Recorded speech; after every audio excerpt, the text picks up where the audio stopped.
Ok, c'est parti. Bien le bonjour jeune fou et bienvenue sur la chaîne de Tétrachier. Alors aujourd'hui, parlons de trucs qui tombent. Oui, et je vais en profiter pour imager l'idée selon laquelle le réel, le monde qui nous entoure, n'est pas le meilleur moyen pour appréhender les forces qui régissent notre réalité. Ici j'entends par réalité tout ce qui nous entoure et qui a un effet mesurable et démontrable sur le monde. Or donc, parlons de trucs qui tombent, parlons de la loi de la chute des corps par Galilée, un vieux monsieur qui est mort en 1642. Et oui. Alors, il faut se remettre un peu dans le contexte, à l'époque, on enseignait que la chute d'un corps physique était directement liée à sa masse. De façon plus explicite, à leur capacité à exploser les sols à l'impact. Alors, en effet, comme tout ce qu'on croit être vrai jusqu'à ce que quelqu'un vienne nous dire qu'en fait, pas du tout, l'être humain, à cette époque, a toujours pensé, mais surtout a vu de ses yeux vus, les trucs lourds, ça tombe quand même vachement plus vite que les trucs pas lourds, hein. Et là débarque Galilée en mode, vous êtes bien sûr, enfin je veux dire, vraiment ah oui. Bon, imaginez 2 secondes, comme on a dû le prendre pour un con. Genre, c'est qui ce mec qui remet l'évidence en question? Niveau question de merde, fallait l'oser celle-là, hein. Pour remettre un peu les choses en relief, on parle d'un temps que de moins de 20... Non, attends, non, c'est pas ça, c'est pas... Non, on parle d'un temps où les médecins ne pensaient pas que se laver les mains avant d'opérer un patient était une bonne idée. Ça, quelqu'un va l'avoir à peu près 2 siècles plus tard, environ 1840, je sais plus exactement. Et on a au moins genre un cas de médecin viré pour s'être lavé les mains. C'était en Allemagne. Ne jamais oublier que ce qui vous paraît évident pour vous ne l'est pas forcément pour votre voisin, et que vos ancêtres, oui, votre descendance irrespectueux, se foutront sûrement de votre gueule en parlant de ce que vous tenez comme évident. Voilà, parenthèse mise à part, revenons au truc qui tombe, revenons à Galilée.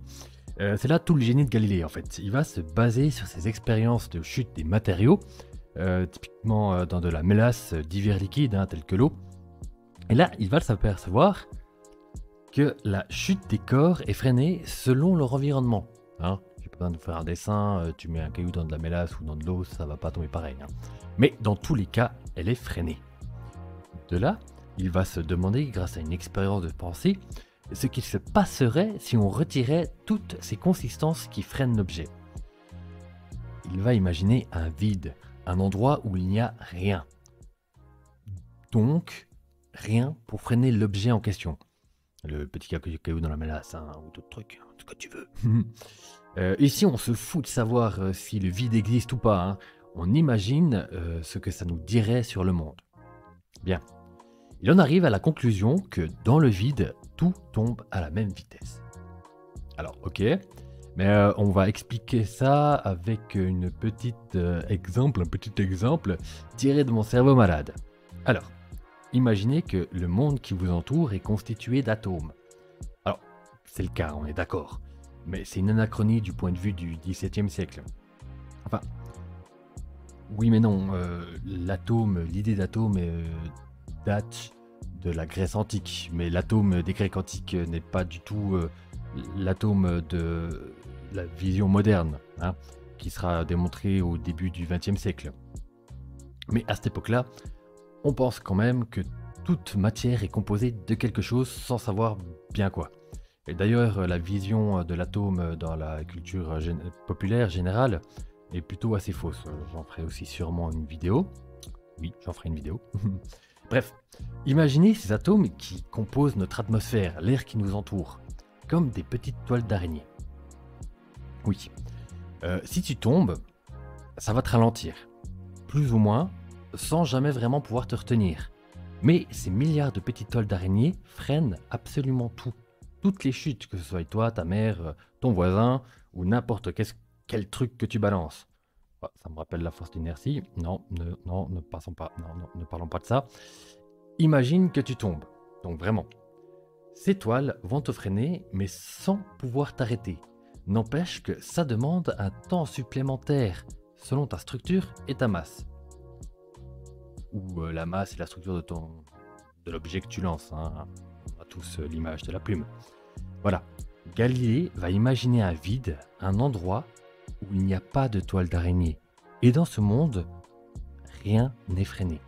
Nul objet a besoin de se défaire des toiles d'araignée et donc tout tombe à la même vitesse.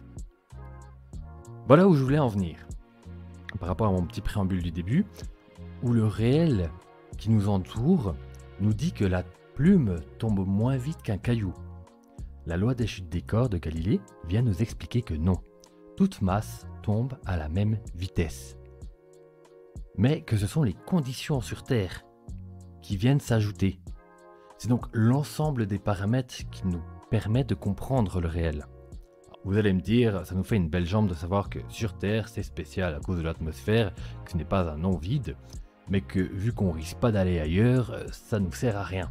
Alors oui, effectivement, on est d'accord, nous on s'en fout. On va certainement jamais voir ça de nos yeux. Mais par contre, pour appréhender absolument tout le reste de l'univers, que ce soit dans l'espace, mais aussi sur la Lune ou sur Mars, dont les atmosphères sont différentes, et donc la résistance à la chute n'est pas la même, en fait, on a besoin de savoir ça pour appréhender absolument tout le reste de l'univers. Et elle sera aussi la base même d'une nouvelle compréhension de la gravité. Galilée est l'un des pères de la physique moderne et donc de la science moderne, qui va régulièrement contredire l'observation et semble donc à première vue impossible. Mais en fait, ces lois réinterprètent et expliquent l'observation du réel via des lois complémentaires, plutôt qui se complémentent. Des lois qui vont expliquer le réel d'une façon qui, jusqu'ici, nous avait échappé, mais surtout qui sont démontrables par des expériences. Voilà. On a cru historiquement quelque chose parce qu'on le voyait concrètement, jusqu'au jour où on se rend compte que ce qui se passe dans le réel est soumis aux conditions qui lui sont propres, et ce réel n'est donc pas le résultat d'une loi ou d'une façon de voir le monde, mais le résultat de plusieurs lois qui peuvent nous échapper, qui interagissent entre elles et viennent modifier notre réalité. Par là, je veux dire qu'il faut s'extirper de la vision que l'on a du réel pour avoir une chance de le comprendre. Voilà, c'est fini pour moi. Je vous laisse, liker et partager la vidéo. Vous savez déjà pourquoi. C'était Tétrachie.